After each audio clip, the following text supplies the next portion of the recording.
VCs have an expression, a thin edge of the wedge, which they use to refer to, for example, people talk about photo sharing being a thin edge of the wedge into a larger application like social networking. Do you see group messaging as being kind of the entree into something more than group messaging? You know why I think that there is something there is because when Jared first came with the idea of solving group communications on mobile phones, I wasn't that into it.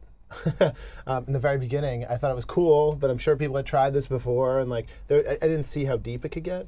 And then slept on it, and we got on the phone the next day, and just laid out, we keep calling it our 18-month product roadmap. We've said it a million times, but we just saw so much more in the different interconnects between, these permanent groups, like getting your family into a group, getting your coworkers into a group, but then also making decisions and plans and organizing what you're going to do with a group in the real world. And we think that, helping groups make decisions is where this is going to really go, and we want to be that pocket companion for planning your events in the real world. Yeah. So the SMS component that was the first step towards solving this very basic problem that we had, which was how do we stay in touch with our friends better when we go out at night or go to a music festival for the weekend.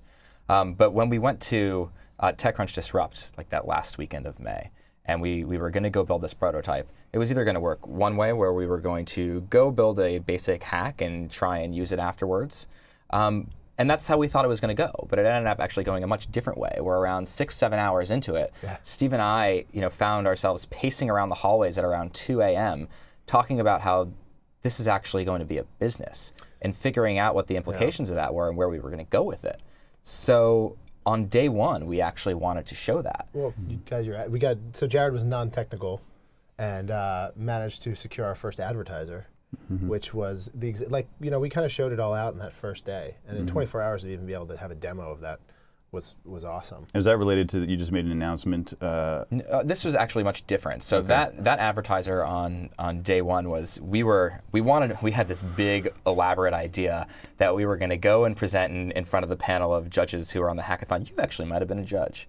I was in California. Okay, so not in New York. Right, okay. We were going to go and present this to a panel of judges, and they were going to love it so much that we were going to be asked to come back and present it on stage during TechCrunch Disrupt proper. And there would be all these people in the audience, like Ron Conway and whatnot, and they would all be wowed and want to fund us, and we could start a business like that. Well, it didn't really work that way. But one of the things that we thought would wow people, where we actually showed that we wanted to build a business, was we were demoing in this mobile web interface that was going to simulate what an iPhone app or an Android app would look like one day. And we were all talking about Lost, the television show, because that night was the Lost series finale. We were saying, where are we going to go watch this? Not at my place, it's too messy. Not at your place, your girlfriend hates me. That bar is always way too noisy. So I guess we're all out of luck, we're on our own. But in the top right-hand corner, there was this offers tab. And when you clicked on it, there was an ad that flipped over that we had secured within those 24 hours. Nice HTML5 transition. Yes, it was pretty slick. It broke down during the demo, so maybe that's why we didn't get it. But it was there. And when it flipped over, there was an offer for half-price bowling at Brooklyn Bowl in Williamsburg for their Lost series finale party that night. And you hit click to redeem. A message got sent to everybody saying you're confirmed for half-price bowling for Lost series finale. Have a great time. So we wanted to show that. And it worked. And it worked. And it was that simple, and we think that process, when we talk about this 18-month product roadmap, it's actually getting back to what we showed on that first day. Yeah. And there's just a lot in the middle. There's a lot of other problems to solve before you get there.